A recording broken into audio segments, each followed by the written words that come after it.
건강사수 프로그램 엄지의 지방. 여러분 반갑습니다. 어서 오정현입니다. 네, 잘 오셨습니다. 예. 오늘 주제는 뭘까요? 화면 보여주죠. 당뇨 인구 1000만 명 시대, 대한민국을 강타한 당뇨 대란. 당신도 당뇨의 위험으로부터 안전할 수 없다. 뇌졸중부터 실명, 심근경색, 손저림, 족부 절단까지.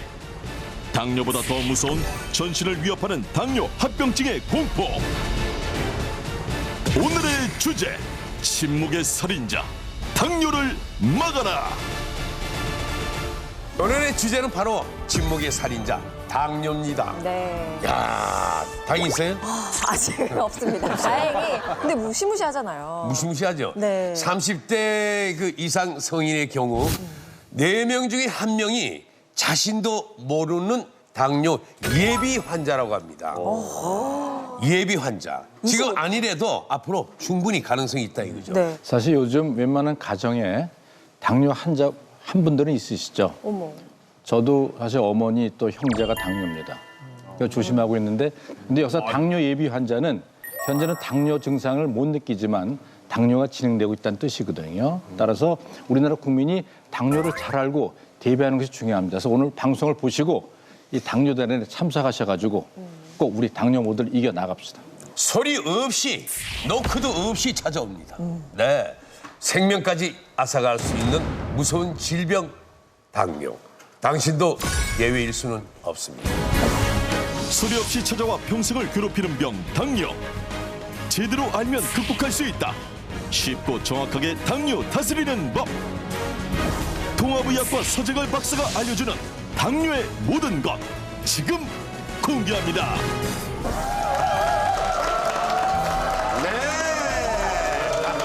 네, 뭐 익숙한 분이 나오셨습니다. 그렇습니다. 서재경 박사님이십니다. 바쁘시네요. 여기 앉았다 저기 앉았다. 동해번쩍 서해번쩍이세요.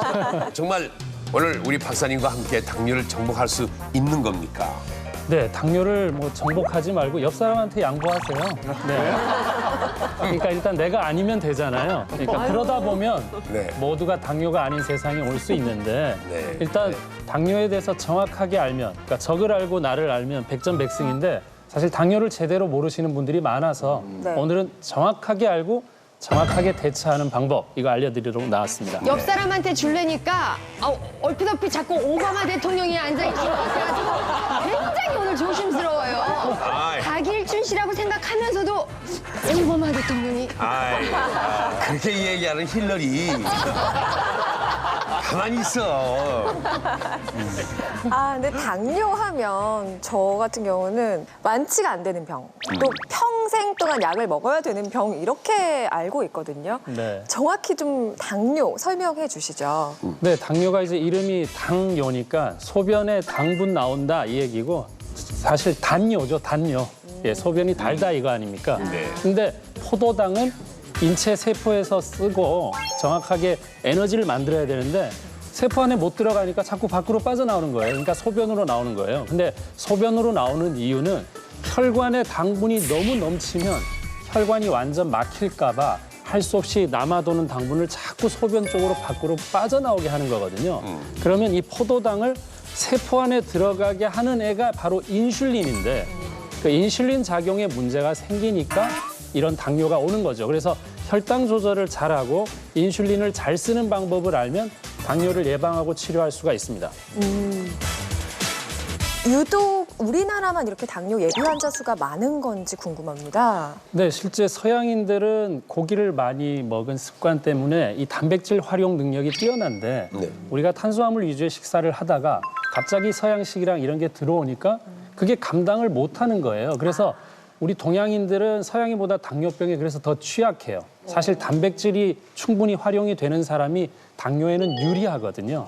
그래서 우리가 키가 작고 덩치가 작은 우리 동양인이 서양인에 비해서는 췌장 크기도 작고 상대적으로 췌장에서 인슐린 만들어내니까 인슐린 세포 수도 적은 거예요. 절반 내지 한 3분의 1 정도로 적으니까 혈액 속에 똑같은 포도당이 들어와도 그걸 잡아서 세포한테 전해주는 이 역할을 못하니까 그냥 혈관 안에 그냥 당이 떠돌아다니는 이 당뇨가 많아서 네. 실제 서양인은 진짜 뚱뚱해야 생기는 당뇨가 70, 80%인데 우리나라 사람들은 마른 정상 체형의 당뇨병 환자가 60% 이상을 차지합니다. 내 체형이 마르다고 안심할 게 아니네. 그렇죠. 그러니까 뚱뚱한 사람이 온다가 아니에요. 네네네. 그다음에 혈액 검사를 통해서 당의 농도를 재게 되어 있는데 3가지 기준이 있습니다.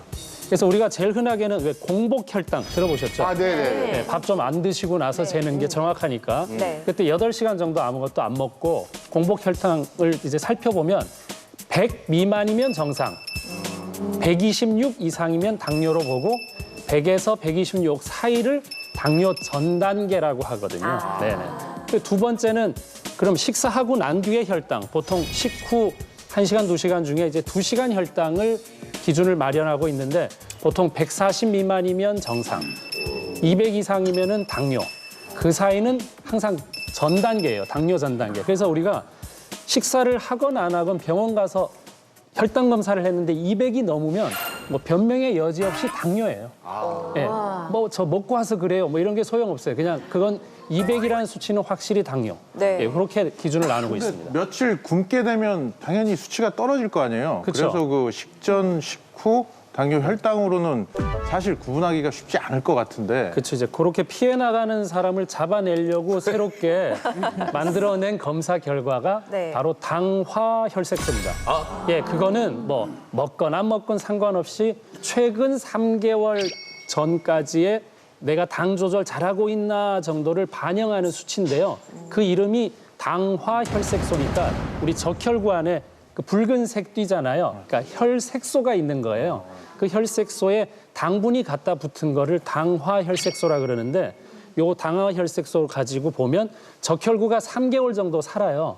그러니까 3개월치 정도 전까지의 내 당 조절 능력을 보는 거예요. 그래서 우리가 그걸 당화 혈색소라고 하고 그때 혈당이 진짜 높으면은 정말 당뇨라고 진단을 해야 되겠죠.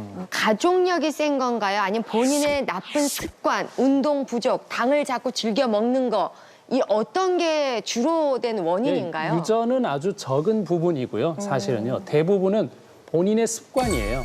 부모님이 아무래도 당뇨라고 하더라도 본인이 정반대로 살면은 전혀 당뇨 아닌 사람도 많죠. 그래서 당뇨병이 있는 집안의 자식들을 딱 봤을 때 한쪽은 완전 부모를 닮지만 한쪽은 정반대의 길을 가는 사람이 많아요. 엄청 말라 있는 사람, 또 부모님 닮아서 당뇨 걸려 있어 좀 퉁퉁한 사람 이렇게 있는 걸 보면 나는 저렇게 안 살아야지 쪽으로 가면 전혀 문제가 없는 게 사실 당뇨예요. 근데 대부분 따라가서 네. 식습관이 문제입니다. 네. 오늘 특별히 우리 저 박일준 씨도 함께 해주셨는데 박일준 씨도 당뇨를 앓았던 적이 있죠? 제가 이제 그 간경변으로 인해서 네. 이제 뭐 생사를 막 오고 가고 했었거든요. 근데 이제 원래는 없었어요. 원래는 없는데 3, 4년 전에 피 검사를 했더니 당뇨가 있다 이거예요. 그 지금까지도 약을 먹고 있어요. 그래서 저는 이게 또 혹시 제가 가지고 있는 병하고 이게 연관이 있지 않나. 저 왕혜문 원장님, 네. 박일준 씨의 경우에 간 경변을 앓다가 당뇨까지 왔다고 하는데 이 간 건강이 안 좋으면 당뇨병에 걸릴 확률도 높아지나요? 네, 높아집니다. 왜냐면은 간은 혈당하고 아주 밀접한 관계를 갖고 있어요. 특히 이 간은요, 혈류를 타고 온 이 포도당을 마치 스포츠처럼 쫙 빨아들였기 때문에 우리 혈액 안에 있는 혈당을 조절하고 저하시키는 역할을 합니다. 또 하나는 쓰고 남은 포도당을요, 간에다도 저장했다가 비상시에는 또 배출을 하고 쓰이기도 하는데 간 경변인 경우에는 간 기능이 떨어질 뿐만 아니라 간 전체적으로 자꾸 딱딱해지는 질병이에요. 그러다 보니까 혈액 안에 쓰다 담은 이 포도당을 제대로 저장할 곳이 없으니까 자꾸 혈당이 올라갈 수밖에 없고 특히나 이 간장 쪽에 질환이 있으신 분들은 아무래도 혈당을 조절을 잘 못하기 때문에 당뇨병에 걸릴 확률이 높습니다. 꼭 그렇게 당뇨를 예방하고 또 개선을 해야 되는 이유가 뭘까요? 예, 사실 요즘 질병 대부분이 이 당뇨나 당뇨 전 단계에서 와요. 예, 암도 마찬가지고요. 그래서 WHO 당뇨병 예방연구회 공동의장이었던 그 폴 지멧 교수가 네. 당뇨병에 대해서 이렇게 얘기했습니다. 10초마다 한 명이 사망하고 30초마다 다리 하나를 절단하게 만드는 당뇨는 인류 역사상 최대의 역병이다. 바로 이런 당뇨병이 이 무서운 당뇨 합병증 때문에 이런 표현을 가지게 돼 있는데요. 당뇨병을 조기에 치료하지 않거나 제대로 관리를 안 하면 뭐 정말 심지어는 족부절단, 그리고 제일 흔하게는 손발 저림 이런 거 너무 많은 게 그 당뇨 아니면 당뇨 전 단계고요. 뭐 실명이나 심근경색이나 뇌출혈, 뇌졸중 같은 치명적인 합병증에 걸릴 수가 있습니다. 다단계병이네요. 그것도 완전 밑으로 다 뻗어 내려가잖아요. 아, 맞습니다. 진짜 다단계입니다. 피라미드로 아주 온몸을. 아, 좋은 표현이십니다. 네. 정말 당뇨 합병증이 다양하다고 생각이 들면서 한편으로는 무섭다라는 생각이 드네요. 그렇습니다. 예. 네. 당뇨 왜 이렇게 합병증이 많은 겁니까? 네, 뭐 긴 설명보다 네. 아주 쉽게 설명드리기 위해서 또 준비한 게 있거든요. 네. 아, 이겁니까? 네, 이겁니다. 훌륭하네요, 오늘은. 이걸 보면 진짜 이제 당뇨 걱정돼서 아주 관리 잘하실 것 같아요. 확실하게 한번 보여드리겠습니다. 네. 네. 자, 요 이제 페트병이 투명관이 혈관이고요.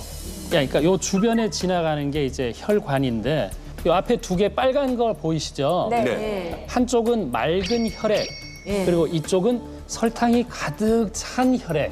그러니까 좀 끈적하겠죠. 그래서 우리가 오정현 아나운서께서 이걸 살짝 한번 떠서 이렇게 봐주세요. 점도를 이렇게 올려보세요. 네, 이 정도 점도고 저는 설탕 들어있는 점도. 걸쭉하네, 저쪽은. 예, 걸쭉합니다. 꿀물 이거. 같아요. 네, 자, 예를 들어서 당뇨인 환자가 본인의 혈액에 혈관으로 들어갔을 때 어떤 변화를 보이는지를 한번 설명드리도록 하겠습니다. 여기 이제 주사기가 있습니다. 그래서 건강한 혈액 네. 여기 주사기에 담았고요. 예, 아주 끈적한 혈액 여기다 담았습니다. 색깔도 조금 어두워요. 그건 토마토 케첩 같아요, 지금. 그렇죠. 네네. 네. 그래서 맑고 좀 어둡고 탁하고 맑은 거. 자, 그래서 자 여기다 입구에다 대고 이걸 주입을 해보겠습니다. 과연 얼마나 빨리 내려가는지 한번 보세요. 자, 시작. 자. 오, 훨씬 빠르네요. 네. 이야, 벌써 다 내려갔네. 오.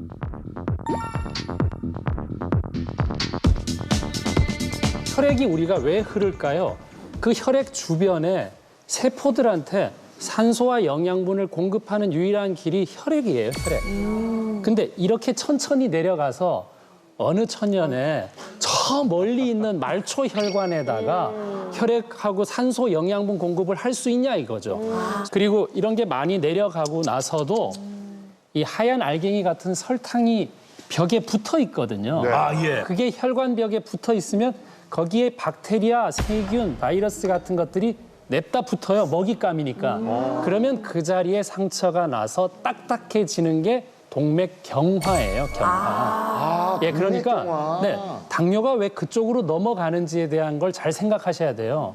그러니까 혈액에는 물이 흘러야 되는데 잼이 흐를 순 없잖아요. 예, 그러니까 딸기잼처럼 된 것이 우리 혈관을 돌고 있다면 그 주변에 염증을 일으키는 거예요. 그래서 혈액은 어느 곳이든 갈 수 있으니까 모든 곳에 염증을 만들 수 있어요. 당뇨로 인한 합병증은 정말로 머리 끝부터 발끝까지 있습니다. 가느다란 멀리 가는 혈관들은 아주 쉽게 그냥 막힌다고 생각하시면 됩니다. 우리 제일 중요한 게 뭡니까? 뇌랑 심장이잖아요. 네. 예, 그래서 우선은 뇌졸중 잘 생길 수 있습니다. 예. 그러니까 모든 질환을 이렇게 생각하시면 돼요. 어디든 혈관이 가야 되니까 혈관 상태가 안 좋으면 거기 세포에 영양분 공급이 안 되고 산소 공급이 안 되면 그 세포는 죽을 거니까 그 장소에 문제가 생기는 거겠죠. 그러니까 뇌졸중도 결국은 뇌로 가는 혈관 상태가 안 좋아서 그 주변 세포에 문제를 일으키는 거기 때문에 합병증의 아주 대표적인 위험한 것은 결국 뇌졸중이 올 수 있는 거죠. 당뇨 환자 중에서도 한 60에서 70%가 뇌심혈관계에서 발생하는 혈관 합병증으로 사망하게 돼 있습니다. 아이고. 네네. 두 번째는 심근경색입니다. 심장. 예, 심장은 혈액을 담고 뿜지만 심근은 혈액 공급을 받아야 돼요. 근육도 혈액을 받아야 되니까 그 혈관을 뭐라 그러느냐면 우리가 관상동맥이라고 하잖아요. 그러니까 그런 관상동맥이 막히거나 혈전으로 완전히 막아버리면 협심증, 심근경색이 올 수 있는 거죠. 예, 우리 기관 중에 장기 중에 제일 중요한 게 뇌, 심장, 그 다음은 뭘 봐야 알 거 아닙니까? 네. 눈이 중요하죠. 네. 눈으로 가는데 이런 얘기 많이 들어보셨죠? 당뇨병성 망막증. 예. 그러니까 당뇨 때문에 눈으로 가는 혈관도 엄청 가느다랍니다. 이런 혈관이 막히기 쉬운데 뭐 망막에 문제 생기면 우리가 실명이 되니까요. 그래서 이제 눈 쪽으로 오는 거는 실명이 올 수가 있습니다. 그러니까 눈이 침침해지고 시력이 옛날보다 안 되고 이럴 때 아, 내가 당 조절 못하는 거 아닌가를 좀 생각해야지 눈이 안 보이고 나서 생각하실 거예요. 그렇잖아요. 왜? 아, 당뇨 심지어 때문이구나. 눈도 갑자기 안 보이시면 침침해. 눈까지 갑자기 침침해지냐. 당뇨 환자의 75%는 소화장애를 겪게 되며 간세포가 파괴되어 간이 굳는 간경변 발생. 몸속 혈관과 신경을 손상시켜 손과 발이 찌릿한 통증 유발. 인공투석을 부르는 만성 콩팥병까지 발생시킬 수 있다. 또 무서운 게 있죠. 보통은 성분들이 잘 안 되는 게 갈기부전이에요. 당뇨가요? 네네. 저는 사실 저걸 다 갖고 있거든요. 네. 다요? 강경변이 있고 아까 있다 그러셨어요. 아까 있다 그랬고 소화장애도 있습니까? 소화장애는 조금 좀 남들보다 좀 덜 되는 편이고 손저림, 손저림이 약간 있고 신부전증은 그건 없고요. 이건 갈기부전. 있어. 빨리 대답 안 나오면 있는 거예요. 그게 웃기더라고. 예전 같지 않다는 말 있잖아요. 그러니까 딱 당뇨가 오고 나서부터는 소변 보는 일밖에 할 수가 없다. 그래서 우리가 왜 정력이라고 하고 활력이라고 하는 정의가 딱 한마디로 정의될 수 있어요. 내가 원하는 대로 이 피를 돌릴 수 있는 힘, 이게 활력이에요. 네. 당뇨 있으면 원하는 대로 혈액을 못 돌리겠죠. 막히고 끈적하니까. 그러니까 그것도 다 포함되는 얘기고 저는 이제 이런 환자 사례가 있었는데 한 28세 된 여자 환자인데 자꾸 염증이 생기는 거예요. 질염 생기는 거 반복적으로. 근데 그 주변이 항상 외음부가 멀게요. 이런 경우는 당뇨 있을 가능성이 크거든요. 당뇨 있는 사람들의 여성들은 곰팡이균이 잘 생겨서 생기는 염증이 올 수 있단 말이에요. 그래서 이제 병원에 보냈더니 내과에서 아주 그것도 당뇨도 많이 진행된 당뇨여서 겨우 그때 치료를 했단 말이죠. 그 당뇨라는 정의는 만성 염증 질환이라는 생각을 꼭 하셔야 됩니다. 내가 왜 자꾸 반복되는 염증이 생길까에 반드시 당의 조절에 내가 문제가 있구나를 생각을 하셔야 되는 게 뭐 같은 맥락이라고 볼 수가 있겠습니다. 네. 저 같은 경우에도 당이 얼마나 무서운가를 막 현장에서 본 일이 있었거든요. 예전에 그 K본부 그 드라마를 같이 하셨던 감독님이 계세요. 네. 그래서 이제 당뇨병으로 입원하셨다고 그래가지고 제 후배랑 가서 문병을 갔는데 이 합병증으로 인해서 발가락도 다 자르시고 이 말을 못 하시는 거야. 너무 기가 막혀가지고 선생님 저기 먼저 번처럼 얼른 빨리 완쾌되셔갖고 우리 남이섬에 또 놀러 가고 그래요. 그랬더니 이러시더라고. 이렇게 하더니 눈을 이렇게 쳐다보시더니 이러면서 남자분이 그렇게 철철 우시는 거 처음 봤어요. 너무 속상하니까. 기가 막힌 거야. 네. 자기 멀쩡하던 발가락 다 잘리고 말도 못하고 이러시니까. 그래갖고 집에 오면서 너무 가슴이 아파가지고 그 당뇨 이게 얼마나 무서운가를 그때 정말 절실하게 느꼈어요. 네, 지금 말씀하셨던 그 말씀도 못 하신다는 것 중에 그러니까 네. 당뇨를 또 다른 말로 얘기하면 그냥 건조증이에요. 건조증. 그러니까 혈액이 빨리 도달하지 못하면 어떤 세포든 건조져 있잖아요. 혈액이 가야 수분이 가는 거거든요. 그러니까 혀 쪽으로도 잘 안 가면 우리 혀 건조하면 말 잘 못합니다.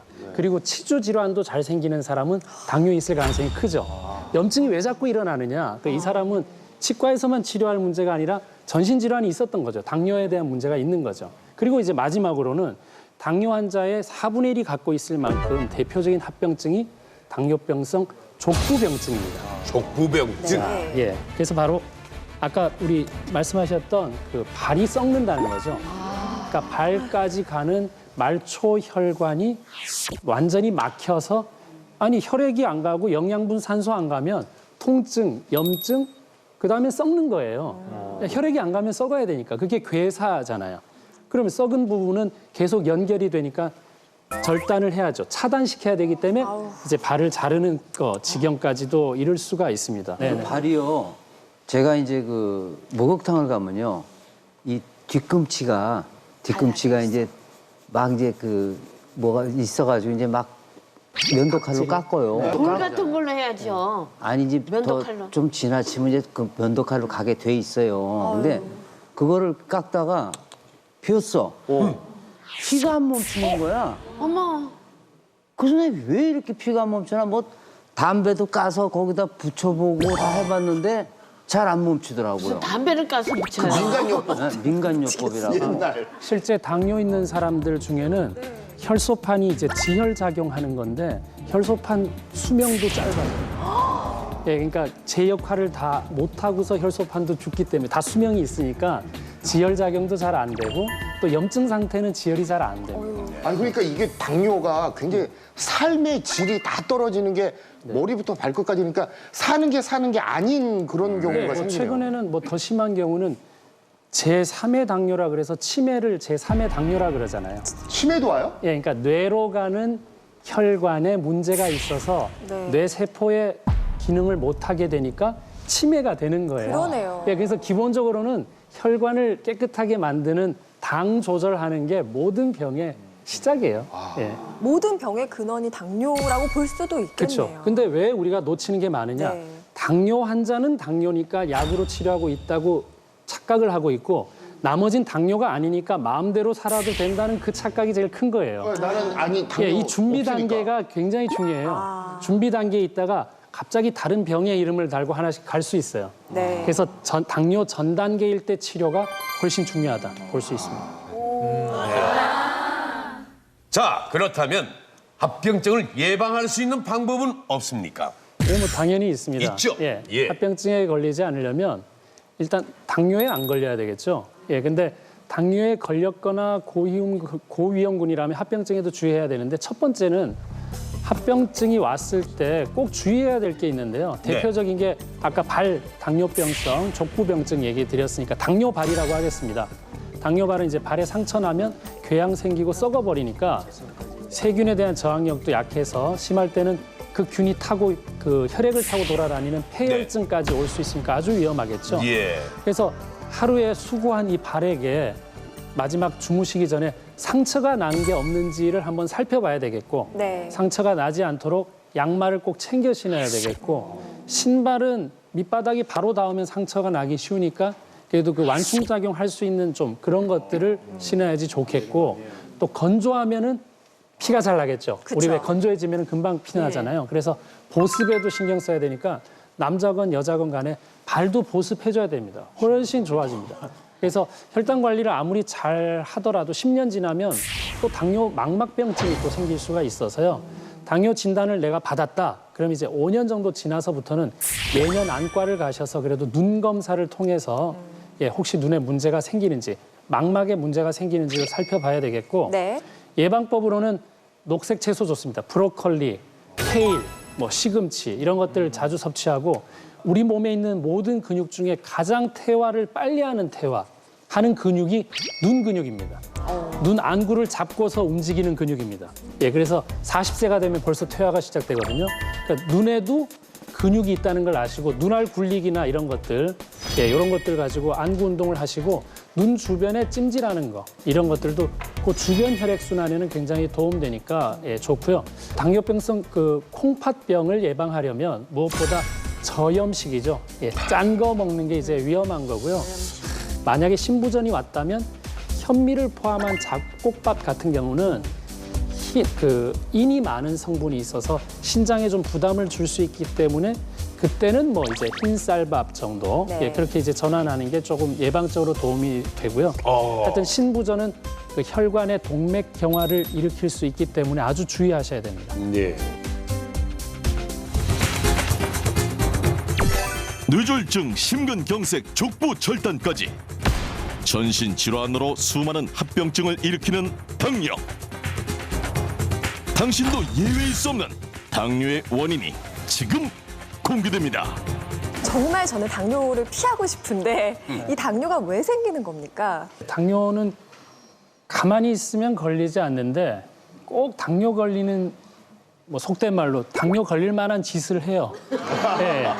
그러면 생겨요. 그러니까 그냥 걸리지 않습니다. 그 짓이 뭡니까? 그 짓을 좀 오늘 알려드리려고 나왔는데요. 자, 여기 한번 보시면 여기 빨간 거 있죠, 빨간 거. 이게 뭐냐면 유전자입니다. 자, 그래서 나는 아버지가 당뇨여서 나도 당뇨여야 한다라는 생각은 요 유전자를 갖고 있다는 의미예요. 그렇지만 유전자가 있다고 당뇨가 걸리는 게 아니라 이제 보십시오. 자, 이거 뭐라고 돼 있습니까? 음식이요. 당뇨 걸릴 만한 음식을 먹는 거죠. 자, 이 음식을 먹었습니다. 아이고. 뭐가 나옵니까? 당뇨. 당뇨. 네. 그래서 유전자라는 건 갖고만 있지 우리가 이 스위치를 켜야지만 당뇨가 걸린다고요. 네.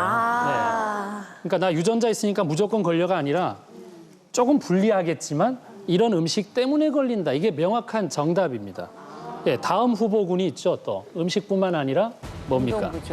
운동 부족. 운동 부족. 운동 부족하니까 당뇨가 오는 거죠. 네. 이거 만드느라고 힘들었습니다. 네. 자, 이어서 세 번째. 비만. 자, 비만이 되면 또 당뇨가 됩니다. 예, 그냥 오는 거 아니라고 분명히 말씀드렸습니다. 네. 네 번째는 스트레스. 스트레스. 네. 그러니까 당뇨 환자들이 가장 중요하게 생각해야 될 부분은 스트레스를 받으면 당이 올라가기 때문에 이런 겁니다. 스트레스 안 받는 당뇨 환자는 그냥 이름만 당뇨 환자지 당뇨 때문에 생길 문제는 없는 거예요. 그냥 내가 당뇨다 이거일 뿐이죠. 네. 근데 더 중요한 건 당뇨 환자가 아닌데 엄청난 스트레스를 받고 있다. 이 사람은 당뇨 환자를 능가하는 병이 생깁니다. 극단적으로 얘기하자면. 그래서 스트레스를 안 받는 게 정말 핵심인데 역시 당뇨가 생기겠죠. 다섯 번째는 약물 남용이요. 네.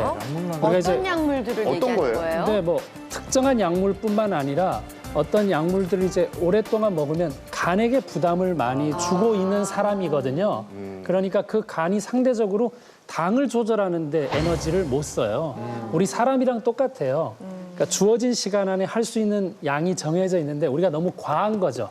그럼 간은 상대적으로 다른 일을 못 하게 되니까 역시 당뇨가 이렇게 올 수가 있습니다. 자, 선생님. 네. 저기 제가 한 20여 년 전부터 그 아는 약사한테 이제 나이가 들어가고 있으니까 뭐 먹었으면 좋겠냐 그러니까 비타민제, 칼슘제, 혈행순환제 뭐 이렇게 해서 몇 가지를 알려줬어요. 그래서 그 양대로 쭉 먹어왔는데 그것도 약물 남용은 아니겠죠? 아니요, 이제 그 약물하고는 조금 다른데 우리 몸에 필요한 영양소들이 매일 필요한 영양소가 있어요. 근데 그 중에 내가 음식으로 잘 섭취 안 하는 게 분명히 있을 거예요. 상대적으로. 그러니까 그걸 보충하는 거는 약물이라고 볼 수는 없겠죠.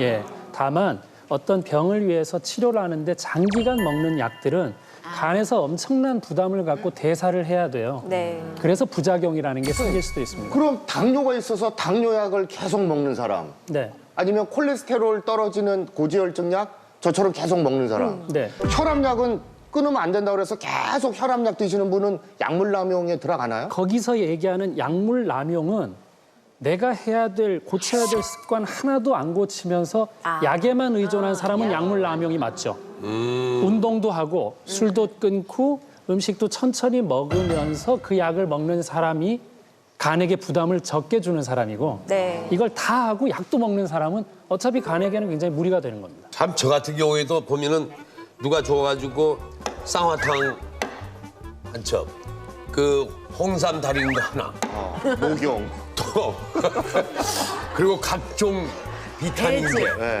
에다가 결정적으로 또 뭐 이 발기부전, 뭐 성인병 예방 이런 거 해가지고 먹는데 이건 내가 지금 밥을 먹는 건지 아유. 약을 먹 나지고 혼동이 와가지고 뭐 이것저것 시간 맞춰서 다 먹는데 하루를 먹는데 정말 스트레스가 쌓이더라고. 특히 암 환자분들 제가 많이 보고 있는데 네. 다들 얘기하시는 게 뭐냐면 친척이 누가 뭘 보내왔는데 이거 먹어도 되나요?예요, 사실은요. 네. 근데 제일 중요한 건 각각의 그 좋은 선물들은 다 효능은 물론 있지만 더 중요한 거는 우선순위예요. 예. 뭐부터 먼저 내가 만들어 놓고 네. 그다음에 뭘 먹고 해서 괜찮으면 더 이상 뭘 더 많이 먹는 거는 별로 의미가 없어요.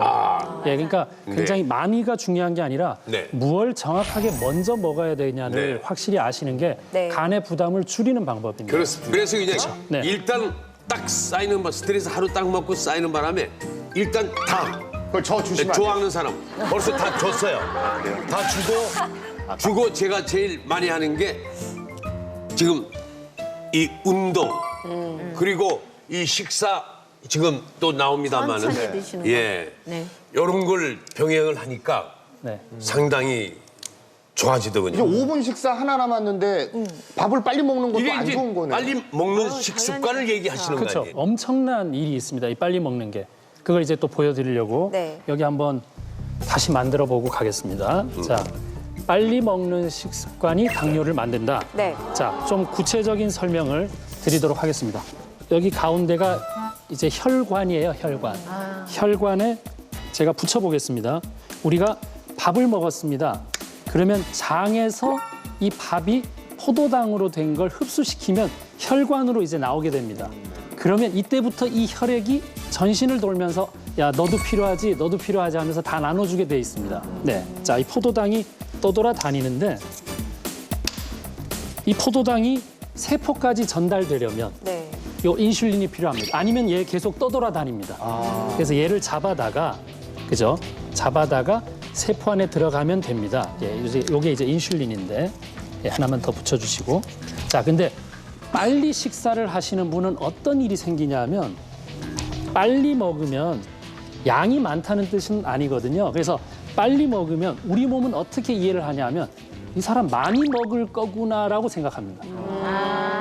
우리는 답을 알고 있지만 우리 몸은 우리의 반응을 보고 평가를 하거든요. 우리 어떻게 알겠습니까? 그러면 단위 시간당 빨리 들어오면 엄청 많이 먹을 거구나 해서 인슐린을 필요 이상으로 많이 만들어서 이렇게 내보냅니다. 그럼 어떤 일이 생기느냐? 실제 먹은 건 요거밖에 없어요. 속도만 빨랐어요. 그러면 남아도는 정말 잘하셨습니다. 이 많은 이렇게 많이 나와요? 진짜 많이 나왔네요. 네. 진짜 빨리 드시는 분이죠. 이 많이 남아도는 인슐린은 할 일이 없죠. 예, 우리가 어디다 못질 하나 하는데 직원 한 100명 부른 거랑 똑같아요. 한 명이 해도 될 일을. 네. 근데 그 사람들 밥도 줘야 되고 수당도 줘야 되고 해야 되잖아요. 돈이 많이 들죠. 그래서 이 인슐린들은 하는 일이 뭐냐면 네. 지방 축적하는 일을 해요. 그래서 빨리 먹으면 남아도는 인슐린은 지방이나 쌓아놓고 가야 되겠네 해서 살이 찌는 거죠. 그럼 빨리 먹는 사람이 살찐다는 게 일리가 있는 얘기네요. 그럼요. 극단적으로 얘기하면 천천히 많이 먹는 사람보다도 억울하게 불리할 수도 있습니다. 천천히인데 많이 먹는데 저 사람 괜찮다가 있잖아요. 네. 근데 빨리 요만큼밖에 안 먹었는데 위험하다는 사람 있죠. 네. 이게 다 우리 몸의 반응 때문입니다. 아주 좋은 예를 하나 들어보면 환자가 왔는데요. 되게 마른 환자예요. 몸이 너무 마른 환자인데 우리가 이제 혈액 검사 때문에 피를 뽑잖아요. 뽑는데 속도를 되게 빨리 해서 확 뽑았어요. 네. 그랬더니 기절을 했어요. 우리 몸은 그 반사를 어떻게 이해하고 있냐면 피가 빨리 뽑히니까 엄청난 양이 출혈이 되고 있구나라고 우리 몸은 인식해요. 그러면 뇌에 피가 안 가면 죽으니까 쓰러져서 뇌로 피를 보내는 거예요. 그게 반사거든요. 신기하다. 예, 그러니까 누워야 피가 뇌로 빨리 가니까 그쵸. 서 있으면 그러니까 올라가기가 힘드니까요. 맞습니다. 그래서 우리 몸도 리액션을 해요. 그러니까 리액션이 엄청 중요한 거예요. 예, 우리 몸을 무시하고 일방적으로 주는 게 혹시라도 약물이 과다가 되면 그게 우리가 이제 부작용이 되는 거예요. 어머 세상에. 아니 그럼 조회 시간에 여자애들 얼굴 하얗고 마른 애들 아침에 조회하다가 이렇게 픽 쓰러지는 애들이 그러면은 빨리 이게 피가 뇌로 가라고 픽 쓰러지는 그렇죠. 거예요? 그러면 쓰러지기 직전 증상이 어지럽다예요. 예. 그래야 누울 거니까. 예, 그래서 우리가 어지럽다는 증상을 갖고 있는데 과거에는 먹는 게 안 좋았기 때문에 빈혈 때문에 어지럽지만 그리고 여성들은 생리가 있기 때문에 빈혈 생길 수 있으니까 어지러울 가능성이 크지만 네. 요즘같이 잘 먹는데 어지러운 거는 과식해서 혈당이나 고지혈증 때문에 혈관이 막혀서 피가 빨리 도달하지 않기 때문에 생기는 일이 더 많을 수도 있어요. 네. 그러니까 반대 현상으로도 생길 수 있으니까 네. 이거 아주 이해 잘 되시죠? 네. 인슐린 이거 다 갖다 어디 쓰겠어요? 그러면 네. 다음에 계속 이런 식으로 부르면 다음에 이 인슐린이 말 들을까요? 안 나오죠? 안 들어요. 양치기 소년 아시죠? 예. 다음부터는 안 나가요. 그게 인슐린 저항성이에요. 그게 당뇨가 되는 거예요. 인슐린 저항성 때문에 당뇨가 생긴다고 하셨는데 네. 그 인슐린 저항성에 대해서 좀 더 자세히 설명해 주시죠. 네, 그래서 또 과감하게 준비한 게 있습니다. 네, 큰 인형인가요? 예, 인형입니다. 한번 손에 껴주십시오. 아, 제가요? 네네. 이제 입을 벌렸다가 입을 입을. 예, 오므렸다 이제 해보시면 자 여기가 이제 세포인데요. 세포도 문을 열어야 뭐 당분도 들어가야 살죠. 산소도 가야 되고 자 닫고 있거든요. 자 이제 혈관에 이 포도당 이제 인간적으로 조금 포도당 더 하겠습니다. 네, 좀 꽤 먹었어요. 네. 그럼 인슐린이 얘를 포도당을 잡아다가 세포로 넣어줘요. 입을 열면 이렇게 넣어주는 일을 얘가 하거든요. 예, 그러니까 인슐린 없는 사람은 아무리 먹어봐야 여기 또 돌아다니지 일로 못 들어가요. 그럼 세포는 힘들고 혈액에는 당이 넘쳐나는 아주 기이한 현상이 일어나겠죠. 인슐린 저항성은 뭐냐? 하도 빨리 먹고 사람을 자꾸 약 올리니까 인슐린이 옛날처럼 내 말을 안 듣는 거예요. 그래서 인슐린 하나 가지고는 이 입을 열 수가 없어요. 안 열려요, 이거 가지고는. 그래서 인슐린을 많이 쓰겠습니다.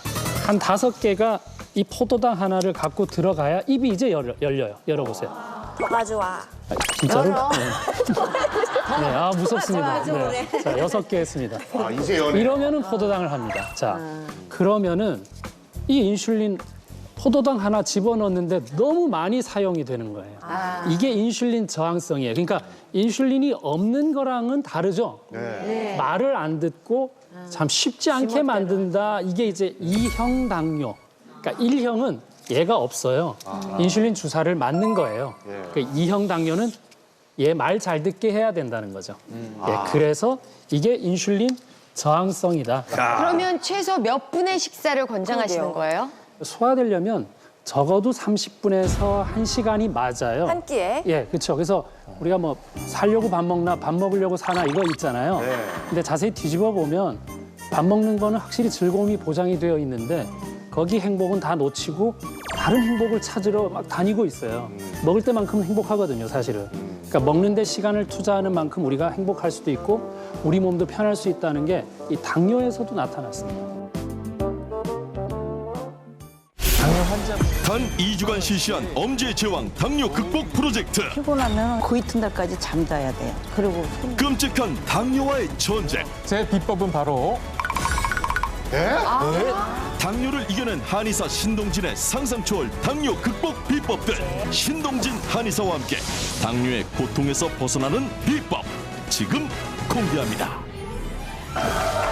네. 이쪽으로 오시죠. 아유, 반갑습니다. 네. 우리 신동진 원장님. 네, 반갑습니다.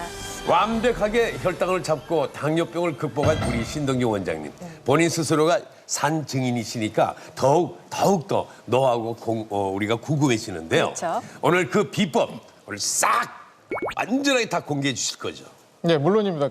그런데 한 가지 조건이 있습니다. 조건이요? 네. 네. 여러분들의 눈과 귀를 저에게 주십시오. 그게 조건입니까? 그렇습니다. 이 시간이 끝날 때쯤 제가 네. 가져가지는 않고요. 당뇨 극복의 비법을 덤으로 얹어서 되돌려 드릴 겁니다. 뭐 대단한 각오로 나오셨네요. 아유, 네. 진행자로서는 든든합니다. 네. 네. 아, 근데 몇 년 동안이나 당뇨로 고생을 하신 건가요?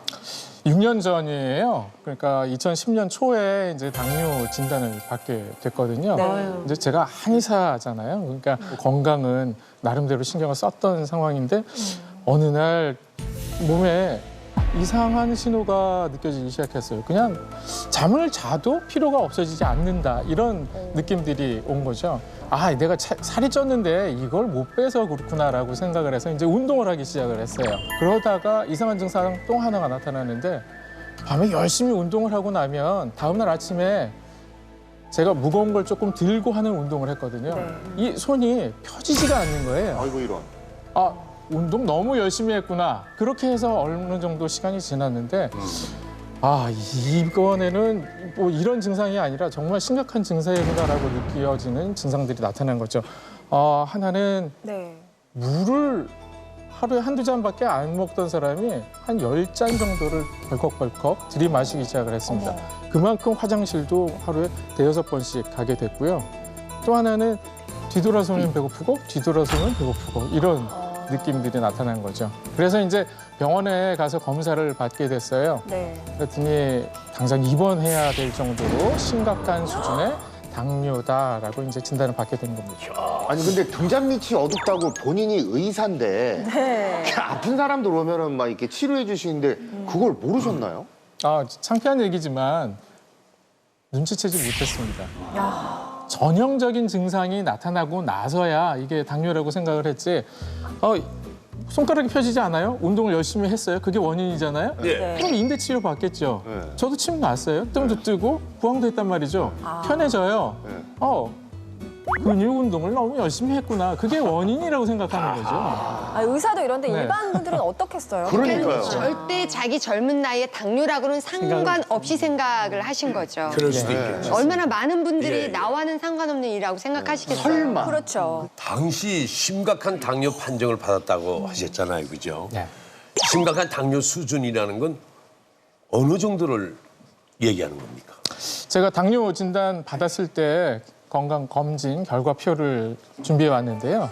영어로는 HbA1c라고 적혀 있는데 이게 당화혈색소라는 항목입니다. 그 항목의 수치를 보시면 10.9%로 측정된 걸 볼 수 있으실 겁니다. 네.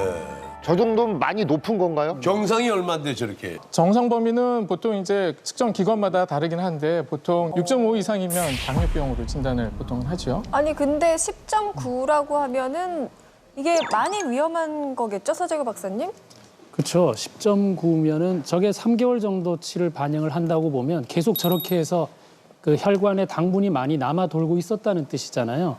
그럼 상대적으로 몸도 염증이 되고 먹어도 에너지도 안 나고 피곤하고 손가락도 안 펴지는 것처럼 그러니까 저건 조금 심각한 편이라 아니면 사실 막 인슐린을 써야 될 정도의 심각한 상황이라고도 볼 수 있습니다. 급성이라고 봤을 때는 그렇습니다. 근데 그때 약이나 이런 뭐 주사 같은 건 안 맞으셨어요?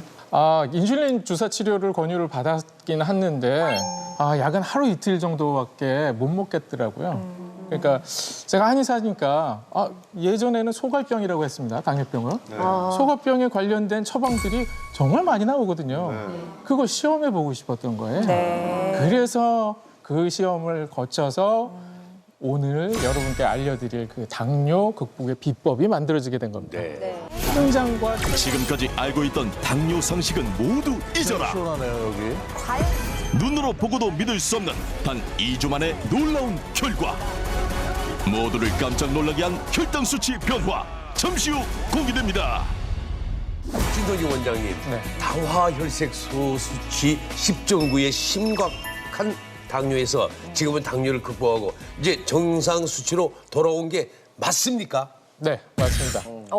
혹시나 못 믿으실까 봐 제가 준비된 당화혈색소 측정기가 있거든요. 네. 이 자리에서 직접 측정해서 보여드릴까 합니다. 네.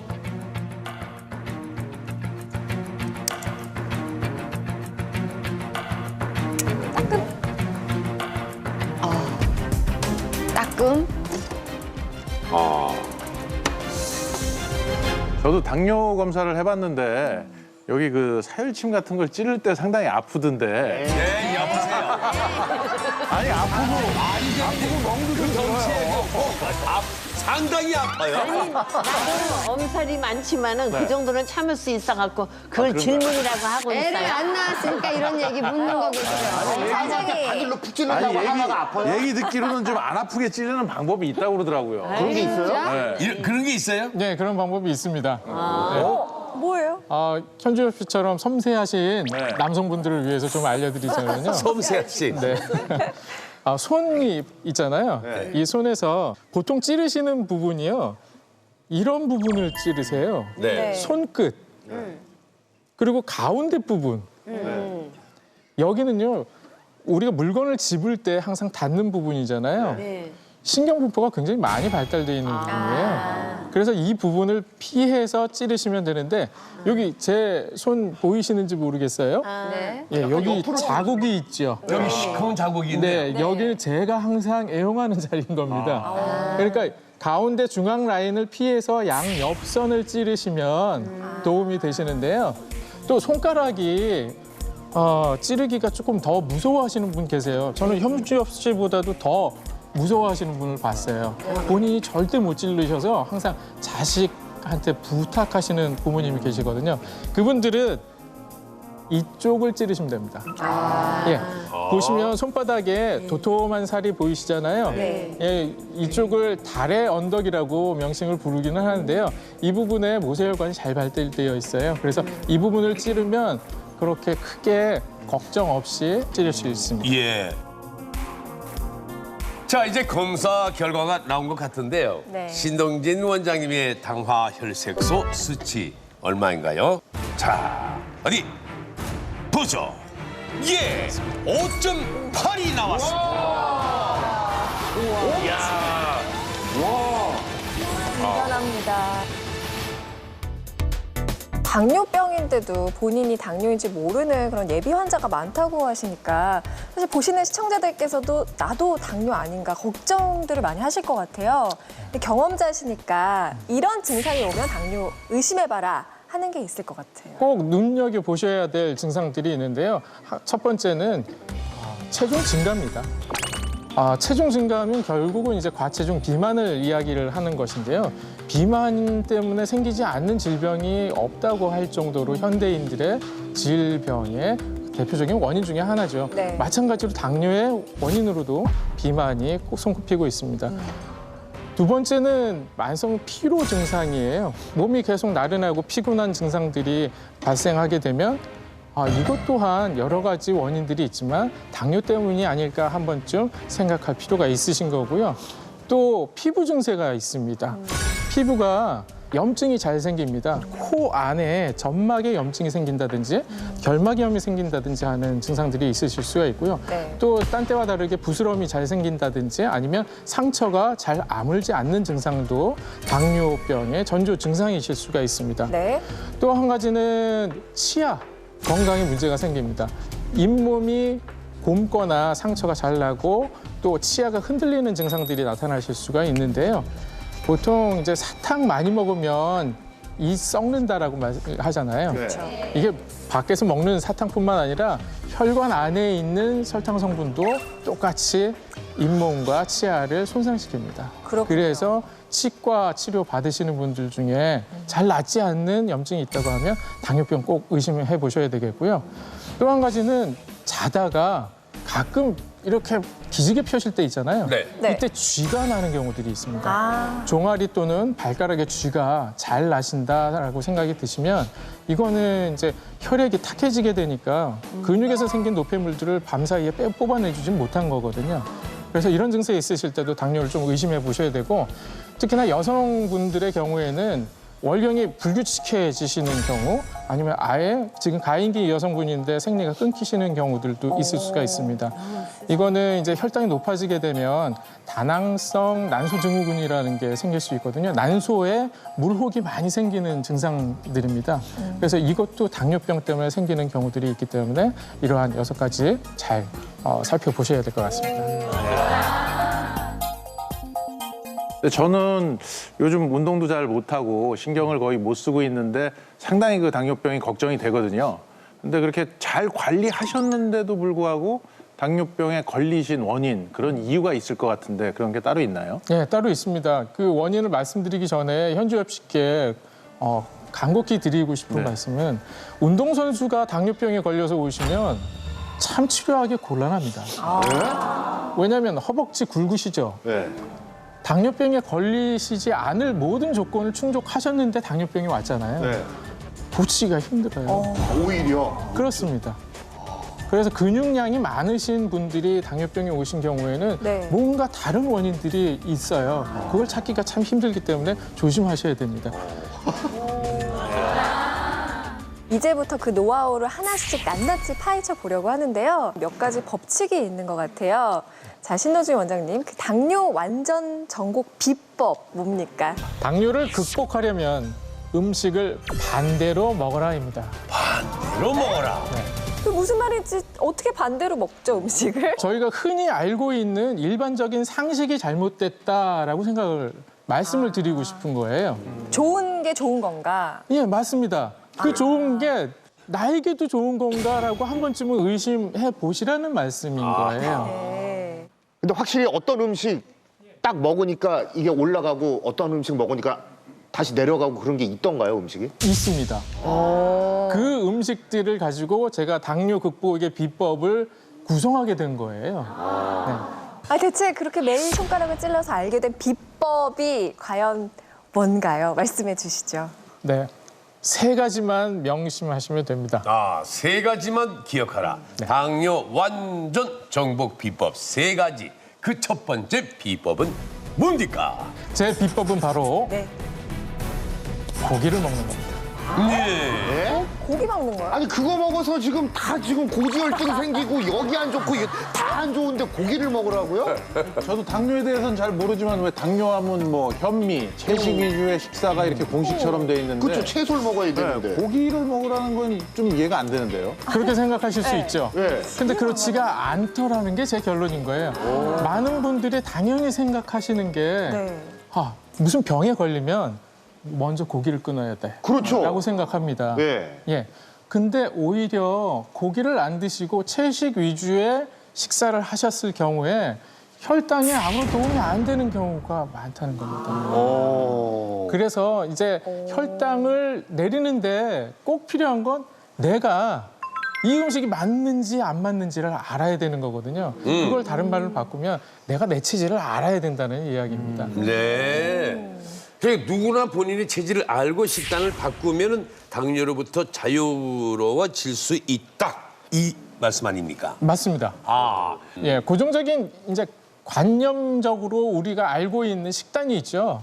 이런 게 무조건 옳을 수는 없다라고 생각을 하셔야 되겠고요. 네. 예를 들면 평상시 식단이 곡식 위주로 곡식을 많이 드시는 식단이었다면 육식으로 고기로 바꿔서 드시는 거죠. 먼저 그럼 체질을 먼저 알아야 되는 거 아닙니까? 아, 그렇습니다. 그래서 제가 곡식 중독인지 육식 중독인지 곡류 중독인지 육류 중독 상태인지를 아실 수 있는 중독 체크리스트를 준비해 왔습니다. 그러면 이 체크리스트는 당뇨 있는 분들뿐만 아니라 일반인들도 다 같이 하면 되는 건가요? 네, 일반인들도 꼭 하셔야 되는데요. 미국에서 한 연구 결과에 따르면 담배보다도 암 발생률을 높이는 원인으로 잘못된 식습관을 꼽았거든요. 네. 그렇기 때문에 지금 여러분들이 어떤 음식들을 너무 탐닉하고 있지는 않은지를 알아보시는 게 난치병이 몸 안에 생기지 않도록 네. 건강하게 건강을 유지하실 수 있는 방법이 될 겁니다. 예. 그럼 내 식습관을 파악할 수 있는 그 체크리스트 보여주세요. 저도 궁금한데요. 네. 자, 보죠. 곡류 중독 테스트.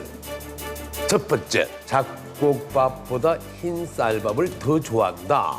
두 번째, 주 3회 이상 믹스커피나 청량 음료를 마신다. 주 3회는 무슨 3회 하루에도 몇 잔을 달는 건가요? 난 수도 없이 봤어요. 세 번째, 국수, 빵, 떡을 좋아한다. 아니 저걸 모아놓으면 어떡해요. 당연히 해당되죠. 네 번째, 힘든 일을 하고 나면 기운이 빠져 휴식을 취하거나 단 것이 먹고 싶어진다. 다음, 소주, 양주보다 막걸리, 청주, 맥주가 더 좋다. 이건 아니다. 섞어 먹으면 어떻게 되나요? 주로 요즘 소맥이 유행이라. 네, 소맥으로 그건 어떻게 되는 거죠? 전 진짜 섞어서 그렇게 다 먹는데. 아, 그러십니까? 예. 어느 거 더 하나 좋으신 게 없으시다고 하면 그냥 섞어 드시는 분은 세모를 치시기 세모. 바랍니다. 네. 다음, 고기를 먹을 때 밥이나 냉면을 함께 먹어야 한다. 아, 먹어야죠. 다음, 마지막, 옥수수, 감자, 고구마를 좋아한다.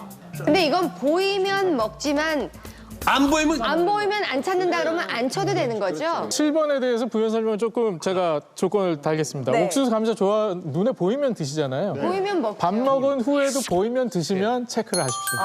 네. 자, 몇 개 해당이 됩니까? 저 다 쭈르르게예요. 전체 다입니다, 저거. 전체다. 오정현 씨는 날씬이는 몇 개나? 저는 지금 보니까 제가 제일 맞는 것 같아요. 오? 맥주보다 소주가 좋기 때문에 5번은 아니고 나머지는 다 해당돼요. 이제 결과를 보는 방법을 알려드리겠는데요. 지금 총 7문항에 있죠. 이 중에서 3개 이상 해당하시는 분들, 이분들은 곡식에 중독되실 가능성이 매우 많으신 분들이에요. 만약 당뇨 환자인데 곡류 중독으로 나오셨다면 곡류가 본인에게 맞지 않다는 겁니다. 그러면 아까 말씀드린 대로 바꿔서 드셔라. 곡식을 줄이고 육식을 늘려서 드셔야 되는 식단이 맞는 식단이라는 겁니다. 한번 반대로 육류 중독형 분들도 계신지 확인을 한번 해보겠습니다. 예. 육류 중독 테스트 1번. 한식보다 양식을 좋아한다. 2번. 근육 운동을 좋아하고 근육이 많은 편이다. 세 번째. 아침에 삼겹살을 구워 먹기도 한다. 4번. 양념 고기보다는 생고기를 좋아한다. 고기는 쌈을 싸서 먹는 것보다 그냥 먹는 게 좋다. 그다음에 6번. 밥 없이 고기만으로 식사를 마칠 수 있다. 짜증이나 화가 많은 편이다. 어떻습니까? 저는 한 2개 돼요. 아침에 삼겹살을 구워 먹어요. 저녁에는 안 구워 먹거든요. 그래서 먹고 싶을 때는 아침, 점심에 먹고요. 그다음에 양념고기보다는 뭐 등심이나 뭐 이런 생고기가 좋은데요. 그리고 짜증이나 화를 아들을 보면 화가 안 나는데 남편을 보면 화가 이렇게 올라오는 건 이거 어떻게 해야 이런 경우는 되나. 어떤가요? 화가 있으신 거죠? 근데 사실 짜증 안 나고 화 안 내는 사람이 어디 있어요? 네. 네. 현지엽 씨는? 저는 7개 다. 짜증이나 화에서 살짝 고민했는데 지금 말씀하신 거 들으니까 7개 다 한 것 같아요. 네. 아침에 삼겹살요? 아니, 뭐 아침, 점심, 저녁 다 먹을 수도 있죠. 뭐. 아니 버겁지 않으세요? 이렇게 부대끼지 않으세요? 아니요, 전혀 그렇지 않습니다. 오, 대단하네. 궁금한 게요. 실제 환자분들 보시면 어느 중독형이 더 많이 나옵니까? 우리나라 자체가 주식이 뭡니까? 쌀이잖아요. 네. 한국인은 밥심으로 살잖아요. 네. 그렇죠. 그렇기 때문에 대부분의 당뇨 환자분들의 중독 현상은 곡류 중독으로 80% 정도가 나타나게 됩니다. 예. 근데 저희랑 전혀 식단이 다른 사람들이 있죠. 유럽, 미국 같은 사람들이요. 고기가 주식이죠. 예, 고기 이제 우리나라도 이제 고기 소비량이 많잖아요. 네. 그럼에도 불구하고 한 10배 정도 더 먹는데요. 미국 사람들이. 네. 그런 사람들은 당연히 육식 관련된 중독 현상들이 더 많죠. 현지엽 씨처럼 이제 운동 정말 열심히 하시는 분들, 근육이 많이 필요하신 분들은 고기 정말 많이 드시거든요. 예, 좋아하시고. 예. 만약에 몸이 조금 안 좋다라고 생각이 드시면 뭐 바꿔서 드시는 방법 한번 실행해 보시기 바랍니다. 네. 그렇게 고정관념적인 이 당뇨 식단이 무조건 옳지 않다는 거 이걸 보여드리기 위해서 네. 박일준 씨하고 네. 또 당뇨 환자분이신 박선원 씨 두 분을 체질 검사를 했고요. 네. 체질에 따라서 고기 위주의 식단을 처방해 드렸습니다. 고기를 먹어야 당뇨를 이길 수 있다? 단 2주간 펼쳐지는 기적의 당뇨 극복 프로젝트. 잠시 후 당뇨약으로부터 해방시켜줄 놀라운 밥상의 비밀이 공개됩니다. 여기 박선원 씨와 박일주 씨가 드셨던 식단이 나와 있는데요. 이게 그럼 곡물 중독형인 분들에게 도움이 되는 식단인 거죠? 저를 네. 포함해서. 맞습니다. 곡류 중독이라고 해서 무조건 곡류를 끊고 육류만 드셔야 되는 건 아니거든요. 그 전에 드셨던 비율이 채소가 8, 곡식을 포함해서요. 육식이 2, 이 정도의 비율이셨다면 그걸 반대로 드시는 겁니다. 지금 요 고기를 보시면 현주엽 씨 같은 거구의 분들은 에게 이걸 어떻게 먹으라고 주는 거냐 이렇게 화를 내실 수도 있을 것 같은데요. 몇 끼 고기를 이 정도 드시는데 네. 그 양은 70g에서 100g 정도입니다.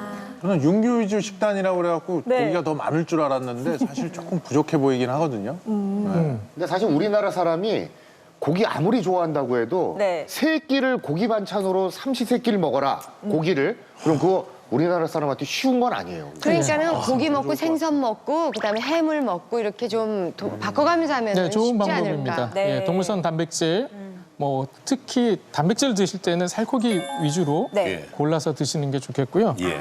그래서 해산물류도 아주 적절하게 좋습니다. 당뇨를 완전 정복하는 세 가지 비결. 그렇다면 두 번째 비결은 뭡니까? 두 번째 비결은 바로 물을 바꿔라입니다. 네? 지금 스튜디오에 여기 나와 있는데요. 이 물이 그 물인가요? 예, 맞습니다. 아, 한번 드셔보시죠. 보기에는 뭐 그냥 물 같은데 특별할 거 없고. 뭐 냄새가 나나 본데요. 뭐 다른 물인가요? 다른 물입니다. 왜 그러세요? 저희가 볼 때 그냥 생수인데. 네. 식초. 아, 식초물. 네, 맞습니다. 식초물이 당뇨에 좋습니까, 왕혜문 원장님? 네, 식초의 이 신맛이 유기산이라는 성분인데요. 사실 이 유기산이라는 거는 우리 몸의 그 미토콘드리아를 굉장히 활성화시켜줘서 결국 우리 간이나 근육을 굉장히 튼튼하게 해주는 역할을 합니다. 그래서 이 미토콘드리아라는 것은 결과적으로 세포의 에너지 발전소라고 생각하셔도 되고요. 네. 또 근육을 튼튼하게 해주니까 근육이 튼튼해야 우리 포도당을 아까 소비를 잘 시켜줄 수 있다고 얘기를 했잖아요. 그래서 결과적으로는 유기산을 잘 챙겨 먹는 것은 신진대사를 굉장히 원활하게 해줘서 이 혈당을 조절하는 데 큰 역할을 하는데 특히 이제 육류라든가 곡류를 많이 먹게 되면 대사가 잘 안 되는 경우가 있잖아요. 네. 이런 경우에 식초를 조금 쓰시는 것이 혈당 조절에 굉장히 좋고 단 한 가지 좀 이렇게 좀 불편한 부분은요. 바로 이 위장이 안 좋으신 분들이에요. 사실 우리가 식초가 굉장히 좋다는 거 많이 알고 계시잖아요. 알칼리성 식품이라고 또 얘기를 하는데 문제는 이 신맛이 너무 강하게 되면은 위장에 들어갔을 때 위벽이 약하거나 위장병이 있으신 분들은 자극이 좀 강할 수 있으니까 네. 이런 분들은 물에 많이 희석해서 드시거나 아니면 대체적으로 좀 강화물을 대신으로 좀 드시는 것이 괜찮습니다. 저건 몇 대 몇으로 타야 돼요? 식초를 드실 때는 식초 한두 티스푼을 적정량의 물에 희석을 해서 드시면 됩니다. 드실 때는 식사 중간에 드시거나 식사 후에 바로 물 대신에 드시는 방법을 권해드리고요. 식초를 그렇다면 어떤 식초가 더 좋으냐라고 물어보신다면 저는 이제 아미노산이라는 단백질 성분들이 분해된 거죠. 그게 가장 많이 들어있는 식초가 현미식초예요. 보통 흑초라고 이야기하는 거거든요. 네. 그걸 권해드리지만 그냥 일반 시중에서 구하실 수 있는 뭐 일반 현미식초, 감식초, 사과식초도 무방하다 생각하시면 되겠고요. 네. 주의하실 점은 음용식초라고 나와 있는 것들이 있습니다. 단맛이 나는 식초들 있잖아요. 그런 것들은 당뇨 환자분들에게는 맞지는 않습니다. 그 안에 단맛을 내기 위해서 짝지근하니. 액상과당이라든지 설탕들이 같이 들어가 있기 때문이죠. 예. 네. 자, 당뇨를 완전 정복하는 세 가지 비결. 이제 마지막 비결을 공개해 주십시오. 마지막 비법은 바로 밥을 바꿔라입니다. 잡곡밥, 현미? 식사 중간이나 후에 물 대신 식초물을 마셔주고 밥은 어떻게 바꿉니까? 바로 이 밥으로 바꾸면 됩니다. 밥은 또 이것도 또 식초밥이겠죠. 그렇지 않습니다. 과연 오, 이게 뭡니까? 노르스름해요. 현미인가 보다. 예, 현미밥에 못 보시던 잡곡이 들어가 있을 겁니다. 네. 예, 이 잡곡이 중요한 건데요. 네. 바로 대마씨입니다. 네? 대맛이요? 대마실은 괜찮아요? 아니 대맛 지금 이게 시청률이 얼마나 많이 나오는 방송인데 대맛씨를 밥에 넣어 먹으라고 그러세요. 그 인터넷에 떠요. 그런 오해들을 하실 것 같아서 굉장히 걱정스럽긴 했습니다만 네. 제가 자신 있게 말씀드릴 수 있는 건 우리나라에 대마 관리법이 있죠. 그럼요. 예, 그 법에 보면 껍질을 제거한 대마씨는 법에 저촉이 되지 않습니다. 그래요. 네, 그래서 껍질을 깐 대마씨를 드시는 것을 권해드리는 겁니다. 무슨 효능이 있는데요? 네. 대마씨는 오래전부터 한의학에서 약재로 사용하던 식물입니다. 이 씨앗은 이제 한의학 명으로는 마자인이라고 부르게 되는데요. 동의보감에 보면은 당뇨병을 동의보감에서는 소갈병이라고 부르거든요. 소갈에 도움이 되는 약재들 중에 하나로 소개가 되어 있고요. 이 대마씨가 몸에 들어가서 해주는 일은요. 가뭄으로 메마른 오장육부에 물을 대주는 그런 작용을 한다라고 이해하시면 쉬울 겁니다. 소갈병이라는 걸 생각해 보시면 몸 안에 참 열이 많다라고 느끼실 거예요. 왜냐하면 물을 벌컥벌컥 드시죠? 네. 그리고 갈증이 막 나잖아요. 당연히 몸에 열이 많을 때, 수분이 부족할 때 나타나는 증상이기 때문에 그래서 바로 이 대마 씨가 몸에 수분을 공급해주고 수분 대사를 원활하게 해서 당뇨 극복에도 도움을 줄 수 있다는 겁니다. 야, 이거. 네. 아, 근데 씹으면 고소하긴 고소하네요. 예, 고소한 맛이 굉장히 좋습니다. 네, 밥에 넣어서 현미 잡곡밥에 넣어서 밥을 지으셔도 되지만 네. 현미 잡곡밥 위에 뿌려서 드셔도 괜찮은 식품입니다. 박유준 씨가 이걸 먹었을 때 매일기? 네. 아 근데 그게요. 거기다 이제 팥도 집어넣고 이러면요. 그 밥 냄새가 팥떡 있잖아요. 팥떡 냄새가 쫙 나면서 밥이 고소해요. 네, 굉장히 맛있어요. 그냥 맨밥은 진짜 못 먹겠어요, 이제. 그럼 이 촉촉한 단비가 되는 대마씨를 시중에서 구할 수 있습니까? 인터넷이나 경동시장 가셔서 구하실 수 있거든요. 네. 그래서 식료품으로 해서 유통되는 대마 씨앗을 구하시면 되고요. 네. 이 대마 씨는 미국에서는 햄프시드라는 이름으로 유명합니다. 아, 그거는 알아요. 들어봤어요. 네. 하는데? 그게 바로 대마 씨입니다. 아, 그게 그거예요? 네, 맞습니다. 자, 그럼 프로젝트에 참여한 박일준 씨와 사례자 박선원 씨 나와주세요.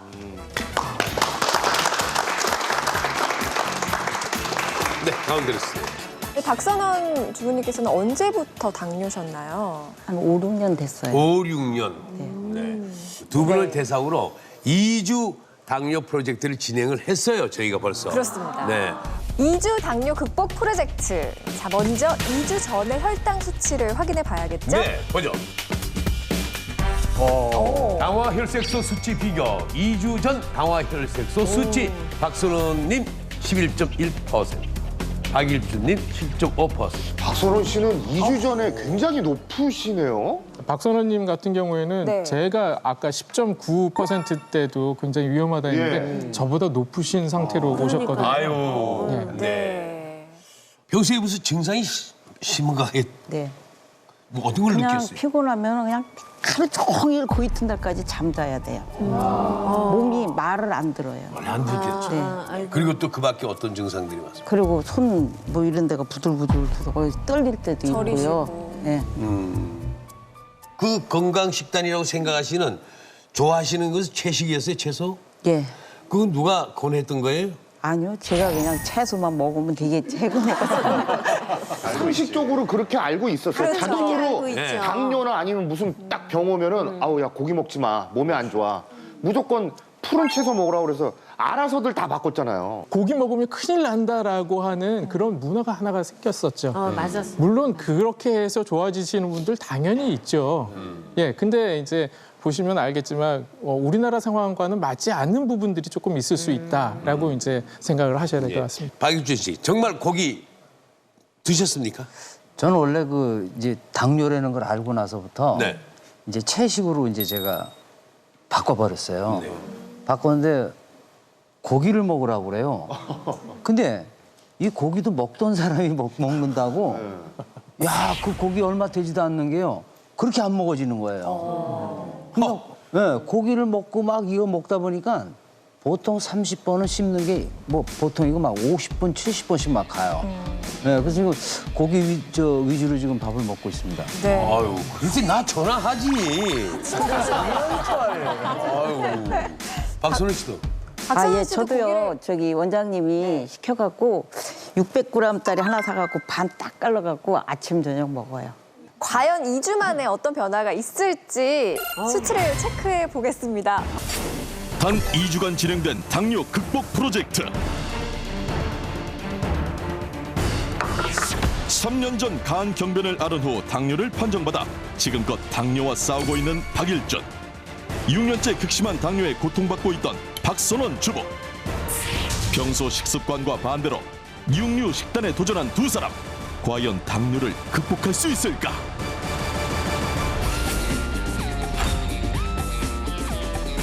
자, 과연 박선원 씨 당화 혈색소는 10.4. 10.4.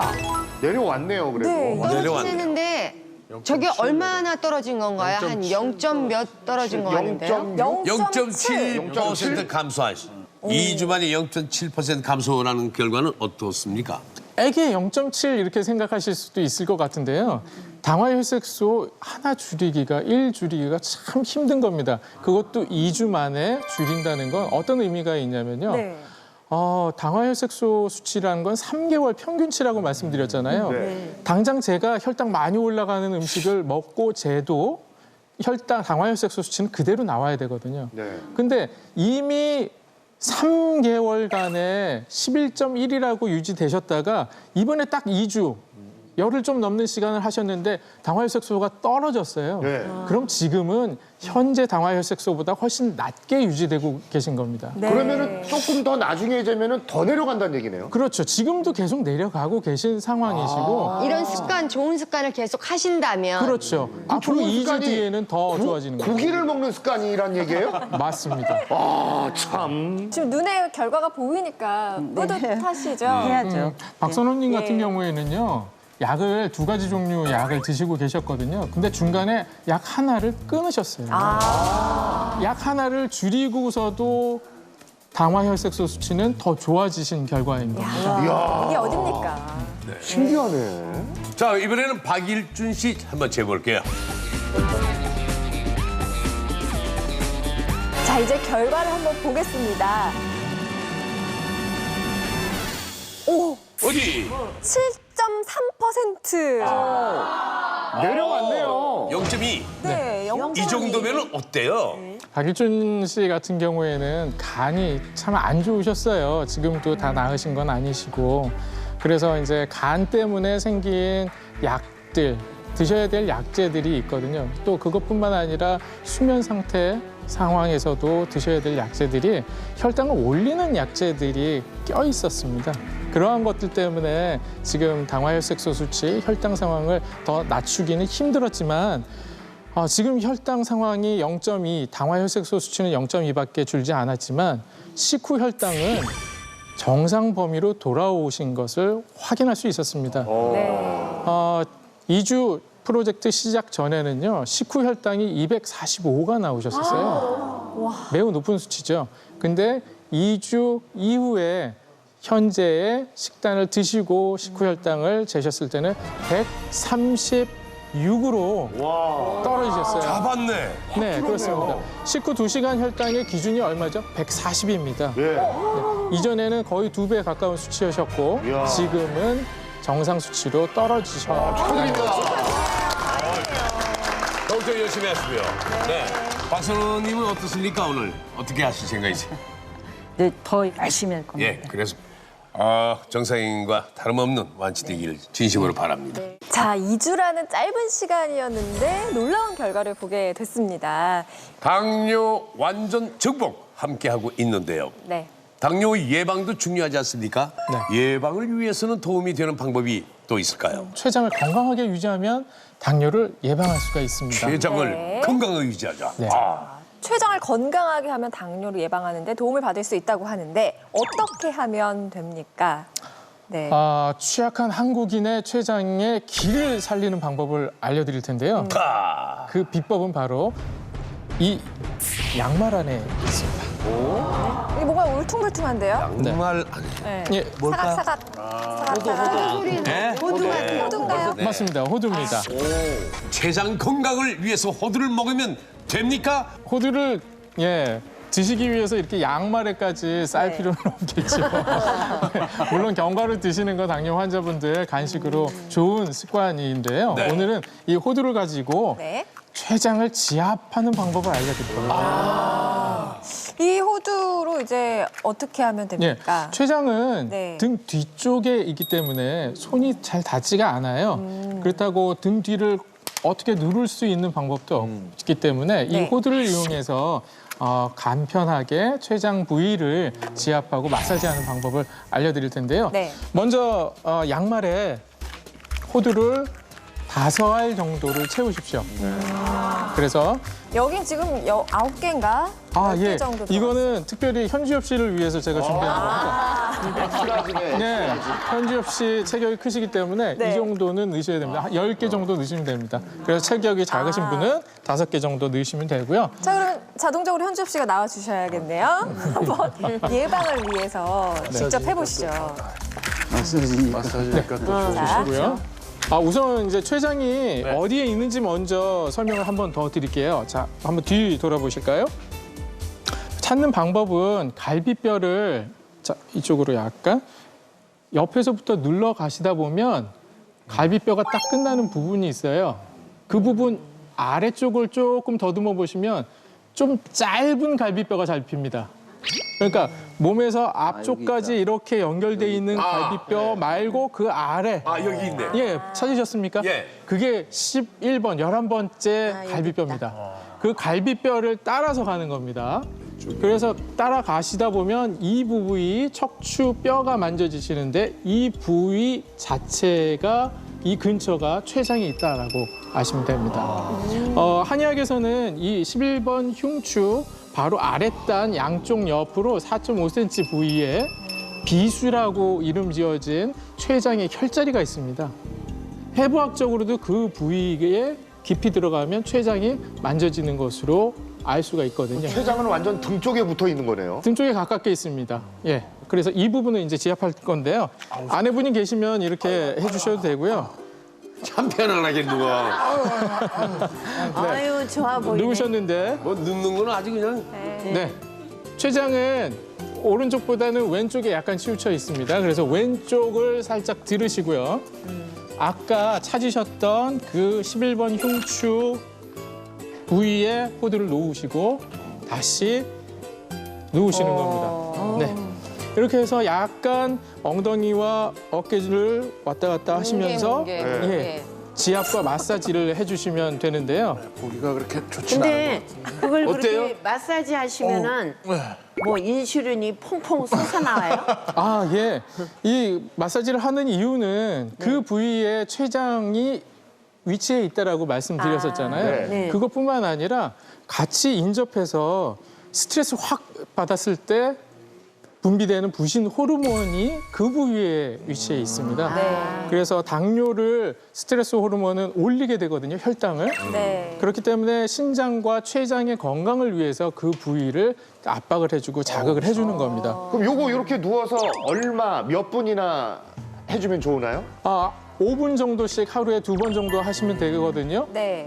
가장 좋은 방법은요, 그냥 머리맡에 하나 두고 주무시는 거예요. 그 수시고. 아침에 일어나실 때 네. 침대에 하나 끼고 좀 마사지 하시면서 일어나시고 밤에 주무시기 전에 다시 한번 하시고 이렇게 하시면 아주 적절히 굉장히 잘 시원하네요. 유지하실 겁니다. 시원해요. 평상시에 잘 움직이지 않던 부분들의 근육들을 풀어줄 수가 있어서 아주 좋습니다. 이게 손이 이분들은- 들어지가 않는 데인데 네. 이렇게 하니까 아주 손이 평소에 안 다니까 그렇죠. 어떤지 몰랐는데 지금 이렇게 푸니까 굉장히 시원하거든요. 언제까지 해야 되는 거예요? 5분 지났습니다. 이제 일어나셔도 될 것 같습니다. 나 좋은 꼴을 못 봐.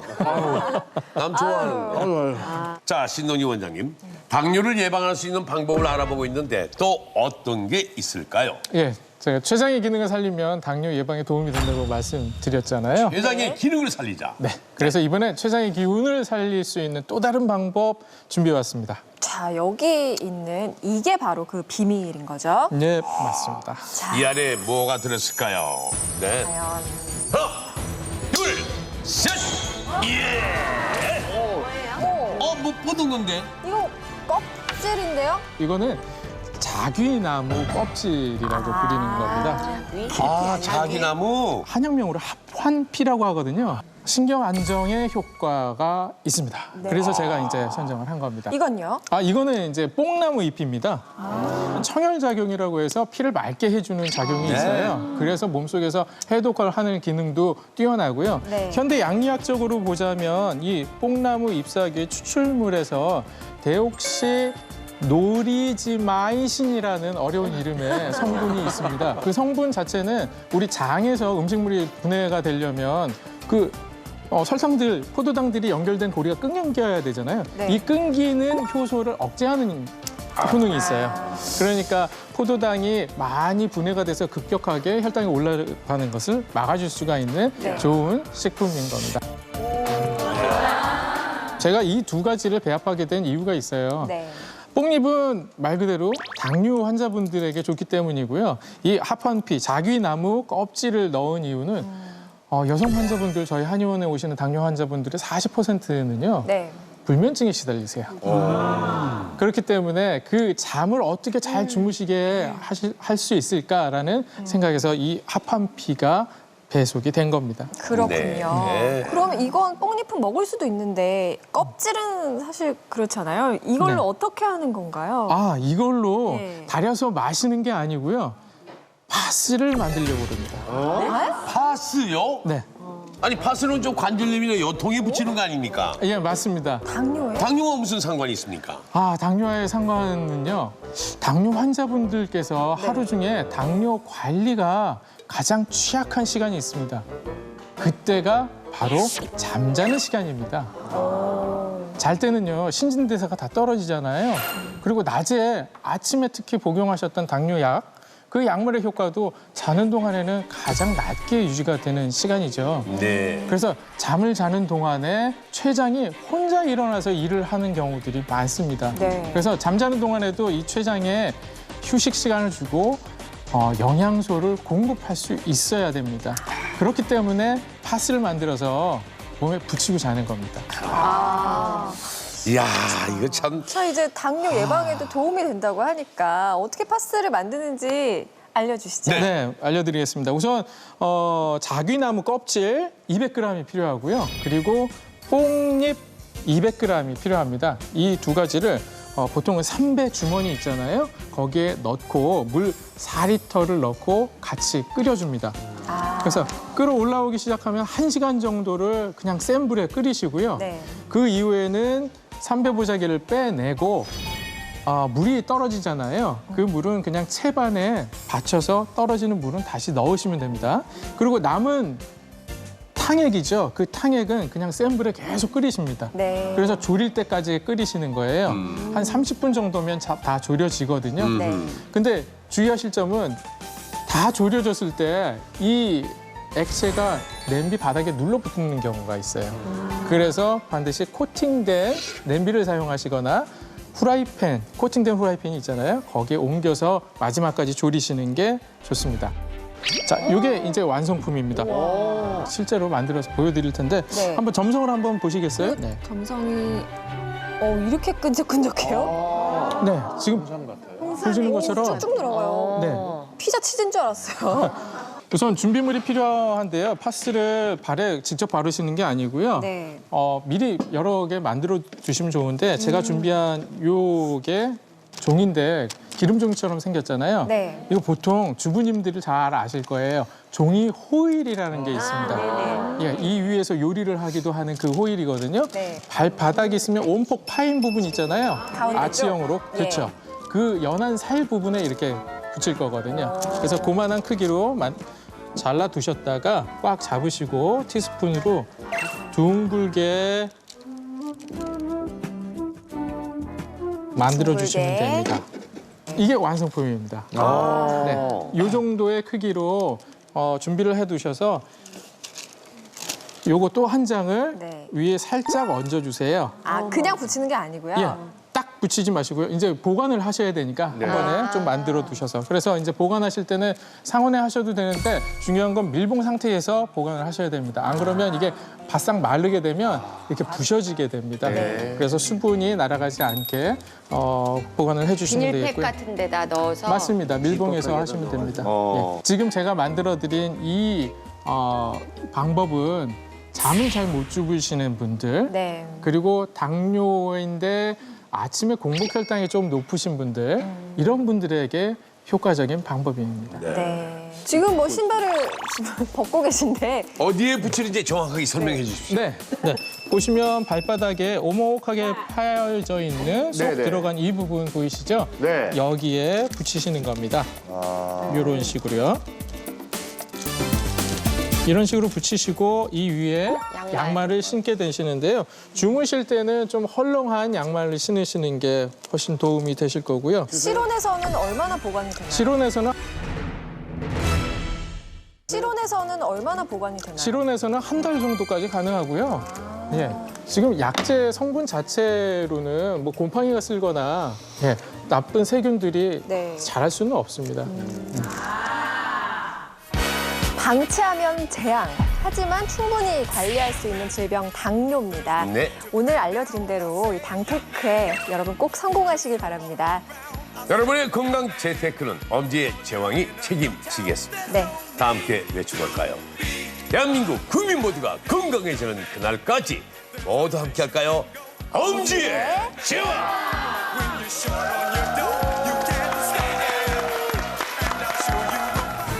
금주 나들이 하기에 딱 좋은 따뜻한 봄 날씨. 하지만 봄철 당신의 목이 위험하다. 겨우내 움츠려 있던 목을 갑자기 사용하면 치명적 질병 유발. 목은 네. 뇌에서 내려가는 중심신경이 지나가니까 사지마비 생기죠. 안타깝지만 사망까지 한다라면서 목에다가 뿌리내를 하나 이고 다닌다라고 생각합니다. 목 건강 해치는 또 다른 원인. 얼굴 안에 심장이라고 하는 네. 바로 턱 때문입니다. 턱이요? 턱 관절이 제일 하중을 많이 받는 관절입니다. 120kg 이상입니다. 어느 날 자고 일어나니까 목이 안 들어가요. 누가 부르면 이렇게 부르면 깜짝 놀라요. 한 5분 정도. 단 5분 턱관절 교정만으로 목 통증이 해결된다? 이렇게 돌려봐도 너무 잘 들어가요. 눈으로 바로 확인할 수 있는 놀라운 효과. 똑같아요. 아니시죠? 뻣뻣한 목으로부터 내 몸을 지켜라. 다음 주에 공개됩니다. 본 프로그램에 도움을 주신 분들께는 건강기능식품 녹십쇼 스피루리나에서 백화점 상품권을, 움트리 블루베리장 견과류 볶음장에서 명품장